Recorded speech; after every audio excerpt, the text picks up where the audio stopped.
à chacun et à tous, bienvenue dans cette session de l'information dont voici les titres. Pour commencer, la première autorité communale de Malanville, accompagnée de ses deux adjoints du secrétaire exécutif de la mairie ainsi que de certains directeurs techniques, a effectué dans la matinée du jeudi 19 février une tournée de prise de contact et de courtoisie auprès de plusieurs structures de sécurité et de protection de la commune. À l'issue des visites, plusieurs doléances ont été formulées à l'endroit de l'autorité communale. Pour en savoir plus, restez des nôtres. Notre religion à présent, démarrage mercredi dernier du carême et du ramadan 2026, une coïncidence symbole de cohésion et de fraternité. Les détails sont à suivre également dans le développement. Le 20 février de chaque année se tient une journée dédiée à un principe fondamental, la justice sociale. Cette journée proclamée par les Nations Unies souligne notre aspiration commune à construire un monde où l'égalité, la dignité et les droits de tous sont respectés. Vous aurez plus de précisions dans le développement également. Et à toutes ces informations viendront s'ajouter d'autres. Merci de vous installer confortablement. Sota Midi Magazine, le point de l'actualité de la journée sur ta radio. Sota FM, c'est maintenant et tout de suite.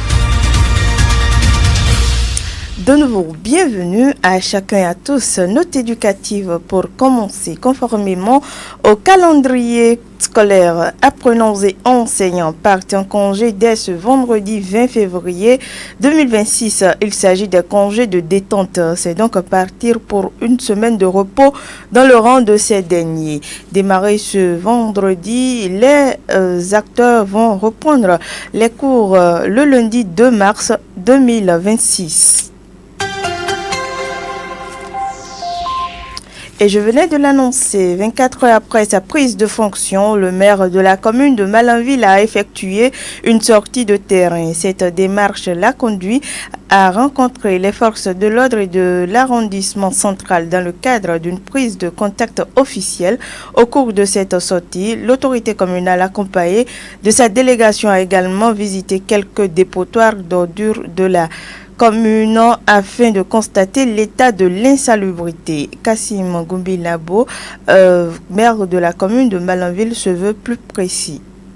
Nous étions effectivement sur le terrain. On avait deux objectifs. Le premier objectif, c'était de prendre contact avec nos forces de défense et de sécurité, toutes les unités de forces de défense et de sécurité qui sont sur le territoire de l'arrondissement central de Malanville, de prendre contact avec eux, de leur rendre une visite de courtoisie afin de booster leur morale. Parce que vous n'êtes pas sans savoir qu'ils abattent un travail vraiment énorme pour la sécurité et la quiétude de nos populations, au vu de la situation que notre zone, notre commune traverse depuis quelques mois maintenant. Et je crois qu'il était important pour nous, pour le conseil communal que je dirige, passer les reconnaissances de la population par rapport à tout ce qu'ils fournissent comme effort pour garantir la sécurité et la quiétude donc, des populations.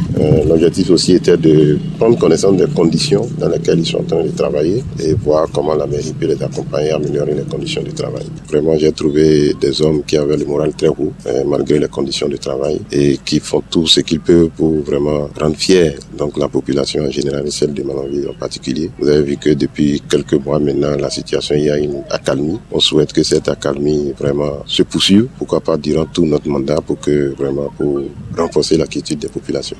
Profitant de l'occasion, la première autorité communale de Malanville a énuméré plusieurs défis à relever, notamment en matière de sécurité, de gestion des déchets. Il a pour finir lancé un message à l'endroit de la population malanvilloise appelant à la collaboration de tous pour le développement et l'assainissement de la commune. Kassim Gumbilabo, maire de la commune de Malanville, qu'on écoute. Vous savez, la question du cadre de vie est un axe important de notre mandature. Et voilà pourquoi j'ai voulu très tôt toucher du doigt, disons, sur le terrain, la situation. On a parcouru, on a vu. Je crois que c'est la question de l'assainissement de notre cadre de vie. C'est pas une question des dirigeants seulement. C'est une question des dirigeants et de la population. Chacun doit jouer sa partition pour que, je crois, on ait un cadre de vie sain. Une population qui vit dans un cadre de vie sain, c'est éloigner les grands problèmes de santé publique. Vous le savez. Aujourd'hui, on est en saison sèche. Si on était ici en saison pluvieuse, ça aurait été plus difficile pour nous tous. Mais la mairie va jouer sa partition pour que tout ce qui est dépotoir sauvage soit assaini, que ce soit des dépotoirs qui sont sur des réserves administratives, que ce soit des dépotoirs qui sont sur des parcelles privées. Je crois qu'on est en train de prendre les dispositions pour que d'ici quelques semaines, ces dépotoirs-là soient dégagés. Donc, on souhaite que les populations aussi aient le bon réflexe, parce que une chose est de dégager ces dépotoirs, l'autre chose est de les garder sains après que ces dépotoirs soient dégagés. Donc là, va intervenir notre appel aux populations riveraines. C'est vrai que la mairie jouera sa partition jusqu'à la fin, puisque un plan est en cours de construction au niveau de la mairie. Et des actions dans ce sens aussi seront faites. Des ONG ont été déjà sélectionnées pour que les populations aient, disons, la possibilité de jeter leurs ordures dans des poubelles qui seront mises à disposition au niveau de leur maison et non plus de les jeter un peu partout dans la ville comme cela se constate aujourd'hui. Dès que cela sera fait, on compte sur les populations pour collaborer avec ces ONG-là. On va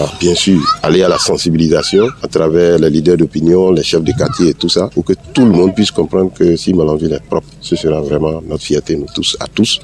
Dans cette même dynamique, au cours de son périple de visite, de courtoisie et de prise de contact avec les secteurs clés de la commune, notamment les forces de défense et de sécurité, chaque responsable a saisi l'occasion pour formuler des doléances à l'endroit de la première autorité communale. Mais au-delà des doléances exprimées, le responsable des eaux et forêts et chasse a quant à lui, mis l'accent sur la coupure des bois, ce qui constitue un problème majeur de la déforestation. Suivez respectueusement les propos du patron des sapeurs-pompiers, puis ceux du commissaire de l'arrondissement central et enfin du responsable des eaux, forêts et chasses. C'est un major de Pico, je suis le chef des sapeurs-pompiers à Malanville. J'ai ça de ambulance qui est à un niveau. La l'emprise qui est déjà là, on n'a pas un camion citerne. J'ai écrit au DG et il m'a envoyé un camion citerne. La capacité c'est 2 mètres cubes et demi. S'il y a un feu à grande envergure, on ne pourra rien. C'est la seule doléance là. On a, si la mairie peut nous octroyer un camion citerne à grande capacité, ça nous fera beaucoup de plaisir. Et je suis vraiment content de votre présence et je voudrais que vous preniez à bras le corps la sécurité de la zone parce qu'il y a beaucoup de choses qui nous échappent ici, qui sont interpellées de l'autre côté et ça ne fait pas notre fierté. On a plusieurs informations qu'on est en train de traiter d'ici là. On va descendre dans certains lieux. Ce que je voudrais, c'est que vous sensibilisez la population, nos enfants. Parce que ce qui me fait mal, c'est des enfants de moins de 10 ans, 15 ans, 20 ans, non 10 ans, qu'on déscolarise. C'est à eux, on remet ce produit d'aller vendre. Pourquoi? Parce qu'ils savent que quand on va les amener, ils sont des mineurs, arriver là-bas, on les laisse. Les gros bonnets sont derrière. Donc je voudrais que vous nous aidiez à relever ce défi sécuritaire-là. La coupe des bois, aujourd'hui, c'est vraiment devenu criard. Comment on va faire pour vraiment interdire ce truc-là? C'est sur ça qu'on doit réfléchir pour trouver une solution à ce problème-là. Donc vraiment, aidez-nous pour qu'on puisse trouver des solutions à ce problème-là. Derrière cette information, nous passons aux informations en note plutôt religion. Les communautés chrétiennes et musulmanes du Bénin, du monde entier ont entamé depuis le mercredi 18 février 2026 respectivement le carême et le ramadan. Le carême a commencé avec le mercredi des cendres qui est une période de 40 jours de prière, de pénitence et de partage pour les chrétiens. Confirmation avec le curé de l'église catholique Sacré-Cœur de Malanville, Adam Navisekou. Nous imposons la cendre pour marquer notre fragilité humaine et puis notre humilité face au mystère de Dieu et surtout notre humilité aussi vis-à-vis des uns et des autres. Et c'est pour cela que mercredi, nous avons commencé avec l'imposition des cendres et qui va nous aider à faire ce cheminement avec Dieu pendant 40 jours. C'est pour cela que nous l'appelons carême. Le carême, déjà, c'est un temps propice, idéal pour améliorer sa vie de foi avec Dieu, améliorer sa vie ordinaire d'homme avec ses frères et sœurs à travers la conversion, la purification et aussi à travers l'entraide que nous appelons l'aumône, le jeûne et la prière. Et donc pendant le temps de carême, les bonnes attitudes, c'est de prendre conscience d'abord de notre identité de chrétien appelé appelés à entrer dans le mystère de Dieu à travers notre relation intime avec Dieu. L'écoute de la parole de Dieu est importante et primordiale pendant le temps de carême. Cette parole doit être écoutée et mise en pratique dans notre relation avec les autres, ce qui nous oblige à être attentifs les uns envers les autres et à apporter notre soutien, notre aide à ceux-là qui sont dans le besoin. Le carême est une période de jeûne et de réflexion spirituelle pour chaque fidèle chrétien. C'est une période qui les prépare à la célébration de la Pâque. Écoutons Adam Nabiseko, curé de l'église catholique Sacré-Cœur de Malanville.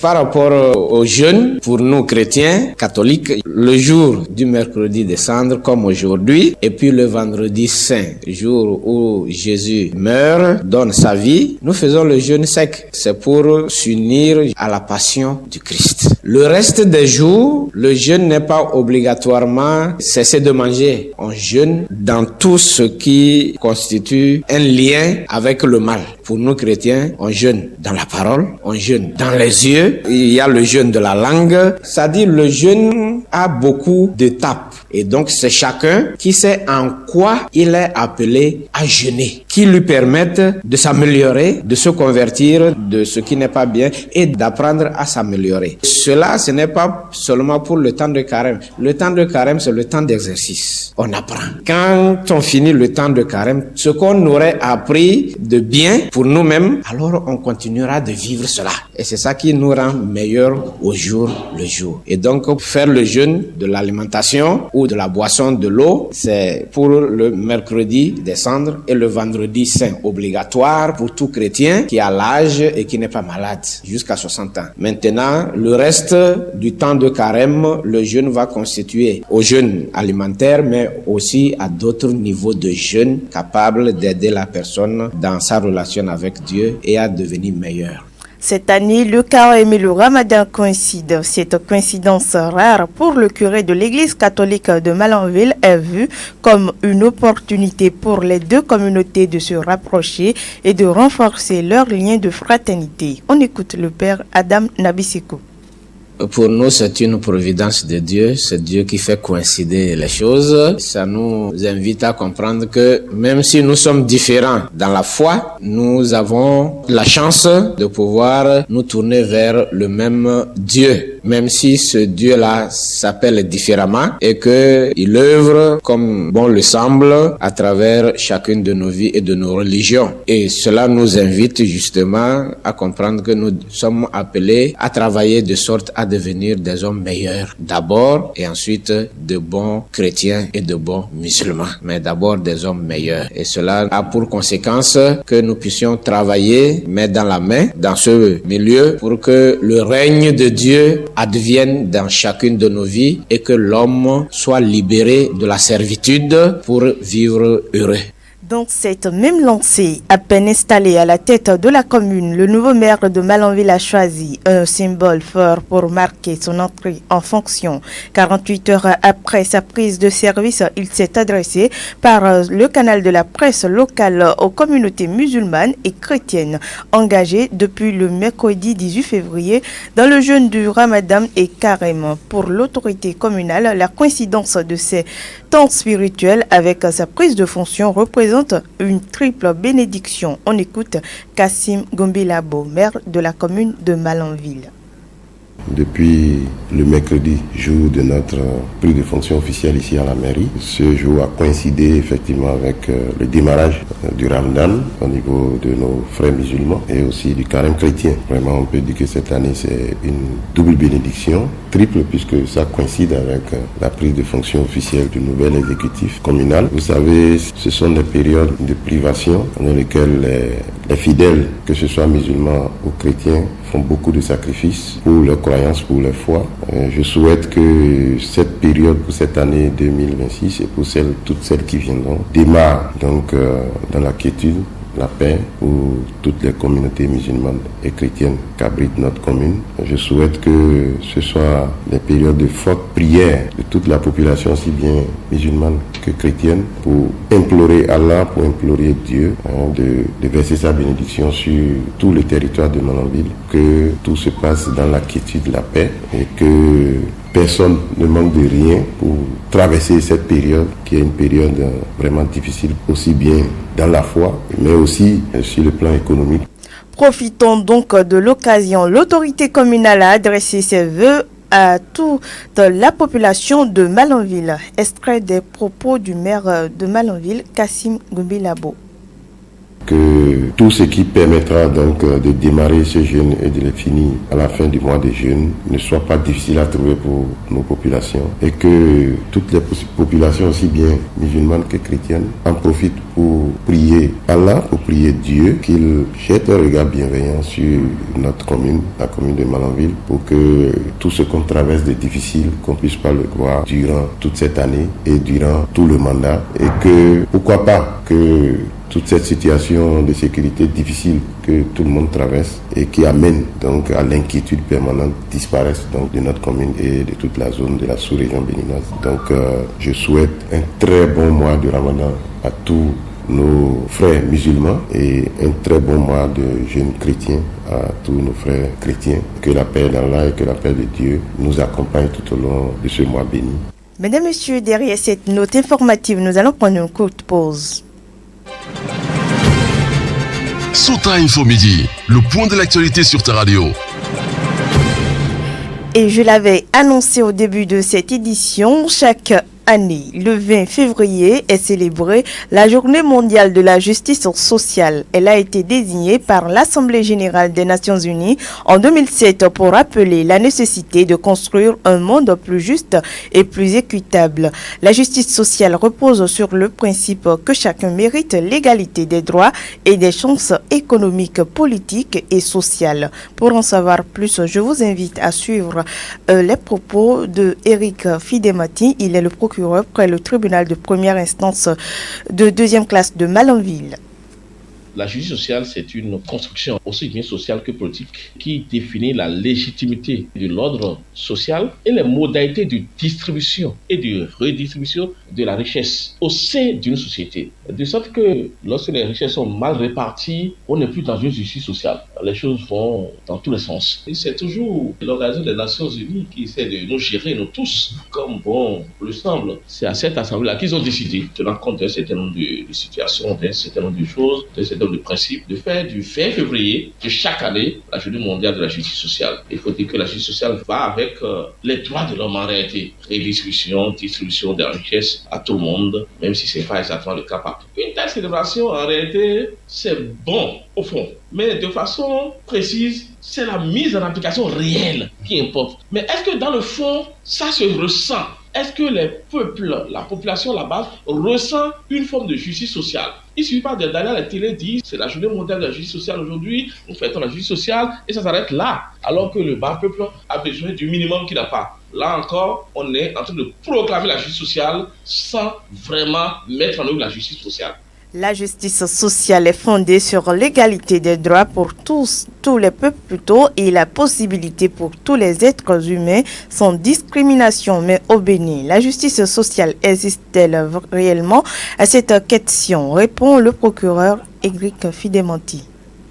De ma position, moi, je peux dire oui, il y a la justice sociale. Vous allez prendre peut-être le cultivateur de Tchoumi qui, partant de ces analyses, va vous dire non, la justice sociale, ça ne concerne que ceux qui sont à Cotonou, ceux qui sont en haut là-bas. Nous, on ne connaît rien, personne ne pense à nous. C'est nous-mêmes qui faisons tout ici. On n'a même pas de loi à boire. C'est ça qui est la question. C'est-à-dire les besoins fondamentaux. Si vous n'avez pas tout ça là, vous allez penser qu'il n'y a pas de justice sociale. Et c'est de ça exactement qu'il est question. Lorsque vous allez à l'hôpital, le médecin qui prend soin de vous, vous n'allez pas pouvoir le payer. C'est l'État qui le paie. C'est la justice sociale. Mais lorsque l'État viendrait à ne pas respecter ces principes, à ne pas honorer ces principes, mettre un médecin à la disposition des populations, mettre de l'eau à la disposition des populations, il y a un problème qui se pose par rapport à la justice sociale. Et ça dépend de qui répond à la question et de quelle position la personne occupe. Profitant de notre canal, notre source laisse un message à l'ensemble du peuple béninois afin que la justice sociale soit pour tous. On écoute Eric Fidemati. Le message que je peux lancer, c'est d'appeler les uns et les autres à comprendre qu'on ne saurait parler de paix ni de sécurité dans une société sans la justice sociale. Tout dépend de cela, que tout le monde travaille à promouvoir la justice sociale en permettant que ceux qui sont à côté de nous puissent profiter tant soit peu de ce que nos sociétés permettent d'avoir. Il ne faudrait pas qu'il y ait une grande différence entre les classes sociales. Quand on aura observé cela, eh bien, on a la justice sociale, par conséquent, la sécurité et la paix. Et pour finir, nous sommes dans l'Atakora. La mairie de Kobli a procédé jeudi dernier à la réception provisoire d'un point d'eau multifonctionnel à usage agropastoral avec des ouvrages de prise et de systèmes solaires d'exploitation implantés à Namutaga, arrondissement de Kuntori. C'est dans le cadre de la mise en œuvre du projet Kozo Béné. La cérémonie de mise en service s'est tenue en présence des responsables du projet Kozo, des représentants de l'entreprise d'exécution AK Éminence Groupe, des élus locaux et communaux et des populations bénéficiaires. Suivez le point dans ce reportage signé Jérôme Sambieni de la radio rurale de Tanguieta. La réalisation de cet ouvrage a été possible grâce au financement de la Banque mondiale sur Fonds de développement des communes, en abrégé FADEC 2024, du projet de cohésion sociale dans la commune de Kobli. Kalis Bamina Kouagou, superviseur du projet Kozo, explique. Nous sommes fiers vraiment parce que lorsqu'on a commencé, on ne savait pas qu'on allait aboutir à ce résultat. Les populations ont confiance maintenant en nous parce qu'à un moment donné, ils étaient désespérés parce que ça tardait à venir. Au bureau ADV, au CTMO, que vraiment de prendre soin de l'ouvrage réalisé. On revienne ici dans 10 ans, retrouver l'eau. On prit tour à tour la parole le directeur des services techniques, le DDLP de la mairie, le facilitateur technique du projet, le chef de village, le chef de l'arrondissement et le maire de la commune pour remercier le chef de l'État et le partenaire technique et financier, la Banque mondiale, pour cet appui pour la réalisation de cet ouvrage qui vient régler, selon eux, un tant soit peu, les conflits entre éleveurs et agriculteurs avant d'inviter les populations au respect des règles établies pour une bonne gestion de l'ouvrage. Après ces différentes allocutions, une visite guidée des ouvrages a été faite par les techniciens de l'entreprise et les réalisations suivantes ont été constatées. Un château d'eau et la mise en place d'un poste d'eau autonome, la réalisation d'une clôture grillagée d'une longueur totale de 100 mètres linéaires, la construction de 2 abreuvoirs destinés aux gros ruminants, la construction d'un abreuvoir pour les petits ruminants, la réalisation d'une rampe et d'une aire de lavage, la construction d'un bassin de rétention d'eau destiné à l'arrosage des cultures, c'est-à-dire le maraîchage. La construction de 3 rampes équipées chacune des 3 robinets pour l'approvisionnement en eau potable des populations. La construction d'un local technique abritant un champ solaire photovoltaïque destiné à l'exploitation du système avec un groupe électrogène en cas de panne d'électricité. La fourniture et la mise à disposition des équipements au profit des animateurs de développement villageois ADV. Après cette visite guidée, le représentant de l'entreprise AK Éminence Group a officiellement remis les clés de l'ouvrage au maire de la commune qui, à son tour, les a aussi données au chef de village représentant les populations bénéficiaires. Un jeune cadre de ce village apprécie. Ça va régler le problème entre agriculteurs et éleveurs et permettre aussi à nos populations de pouvoir avoir de l'eau potable. Des bouviers pourront désormais amener les bêtes pour les abreuver là. Si nous voulons réellement régler ce problème de conflit et que nous parlons tous les jours, je pense que ce sont ces actions qu'il faut mener pour que ce problème puisse vraiment avoir un fin un jour. La signature des procès-verbaux de réception a été la dernière étape de cette cérémonie. Signalons pour finir que les mêmes modèles d'ouvrages sont encore en chantier dans 6 localités de la commune de Kobli. Mesdames et messieurs, cette fois-ci, nous allons écouter la revue de presse de Lukman Ouroucheou. Suivez la revue de presse sur Souta FM. Amis de la plume et du papier, mesdames, messieurs, bonjour. À peine installé à la tête de la 10e législature, Joseph Fifame Diogbenou a rencontré hier jeudi 19 février le personnel administratif de l'Assemblée nationale à Porto Novo. Ce vendredi, certains journaux en font leur principal sujet. La boussole et surtout le Soleil Béninfo rapporte que dans un discours ferme et direct, le président du Parlement a fixé le cap. Discipline, impartialité et rejet des pratiques partisanes doivent désormais guider l'administration parlementaire, fait savoir la boussole. Lors de son dialogue avec le personnel parlementaire, note aussi le Soleil Béninfo, le président Joseph Diogbenou a rappelé que la neutralité ne doit pas être un simple slogan, mais une pratique quotidienne. Pour le journal, le président Diogbenou a épinglé les pratiques de parrainage dans la fonction publique où des connexions politiques pèsent souvent plus lourd que les compétences. Il a insisté sur le fait que chacun doit avancer sur la base de son mérite et non sur la base de ses affinités politiques, rapporte le journal pour lequel Joseph Diogbenou tape du poing sur la table. Pendant ce temps, informe le matinal ainsi dans la suite, les maires sortants non réélus sont autorisés à garder leur véhicule de fonction provisoirement. Par une instruction officielle en date d'hier jeudi 19 février, le ministre de la décentralisation et de la gouvernance locale, Raphaël Akoteyon, a donné des directives claires concernant la gestion des véhicules administratifs mis à la disposition des maires non reconduits à l'issue de la 4e mandature, selon le journal qui précise que c'est à travers un message radio adressé au préfet du département que le ministre a instruit les autorités préfectorales de laisser les véhicules de fonction aux maires sortants non réélus après la passation de charge avec les nouvelles équipes communales. Cette mesure, croit savoir mon confrère, reste valable en attendant la finalisation des formalités administratives de cession des 10 véhicules à leur profit. Le ministre a par ailleurs exhorté les préfets à veiller au respect strict de cette instruction par les services concernés afin de garantir une transition apaisée et conformément aux tests en vigueur, termine le canard. Toujours dans la gouvernance locale, Dynamise Info et le Soleil Béninfo nous conduisent à Plahoué. Là-bas, informe les publications, le nouveau maire Hippolyte Natabou a fait une promesse qui a résonné dans toute la commune. Il a pris l'engagement de payer lui-même les frais de dossier pour l'examen du certificat d'études primaires CEP de tous les enfants de la commune à partir de son salaire et jusqu'à la fin de son mandat, rapporte le Soleil Béninfo. Mais où Natabou va-t-il trouver tout cet argent? Est-ce que son salaire suffira à couvrir les frais de dossier de tous les candidats? Cogite mon confrère qui suppute que selon les estimations, il y a environ 1500 candidats au certificat d'études primaires CEP dans la commune d'Aplahoué et les frais de dossier s'élèvent à environ 5 000 francs par enfant. Cela signifie, déduit le Soleil Béninfo, que le maire devra débourser environ 7,5 millions de francs CFA par an. Et donc, gratuité des frais de dossier au CEP à Aplahoué, une initiative du maire Natabou en soutien au système éducatif, résume en manchette Dynamise Info.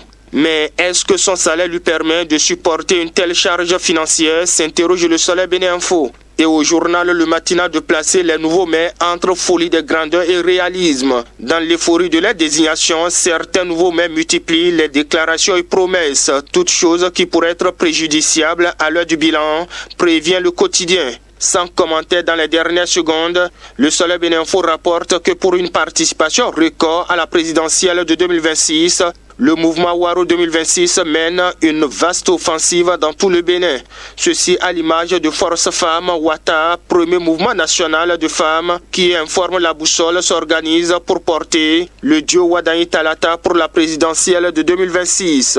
Alors Dynamise Info constate des mouvements d'allégeance tous azimuts à Wadaï. En commentaire, mon confrère se demande si l'enjeu en vaut vraiment la peine. En attendant qu'il n'ait de réponse à sa question, mesdames et messieurs, on s'arrête ici dans l'espoir de nous retrouver très prochainement pour d'autres aventures. Fin de cette revue. Merci de m'avoir suivi. À très bientôt.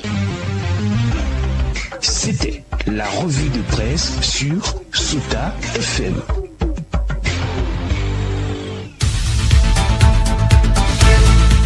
Ce sera tout pour cette édition du Journal à parler. Merci pour votre aimable attention. Devant ce micro, Dorcas Orisha, je suis. Mise en onde, Aboubakar Doko à l'édition. Inoussa Karim, bonne prière à la communauté musulmane et bon après-midi à chacun et à tous. C'était Sota Midi Magazine, le rendez-vous informatif de la